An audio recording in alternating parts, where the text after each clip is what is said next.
এবং আমরা আশা করব সাকিব ফিট থাকবে এবং ভালো ক্রিকেট। দর্শক, বাংলাদেশ ক্রিকেটের নতুন চমক, জাতীয় দলে ফেরার দৌড় সাকিব এবং সাব্বিরের। আর এই পরিবর্তনের পিছনে রয়েছে নোবেল জয়ী ডাক্তার ইউনূস, এমনটাই জানিয়েছেন বিসিবির ঘনিষ্ঠ এক সূত্রে। বর্তমান দলের পারফরমেন্স ধারাবাহিকতার অভাব, নেতৃত্বের সংকট এবং ব্যাটিং অস্থায়িতার কারণে ডাক্তার ইউনূস জাতীয় দলে অভিজ্ঞ ক্রিকেটারদের ফেরানোর পরামর্শ দিয়েছেন।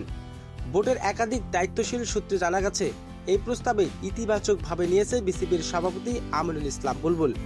কেন সাকিব ও সাব্বির? সাকিব আল হাসান এখনও বিশ্বের অন্যতম সেরা অলরাউন্ডার। তার অভিজ্ঞতায় বিশ্বকাপের আগে দলের জন্য অন্তত গুরুত্বপূর্ণ হতে পারে।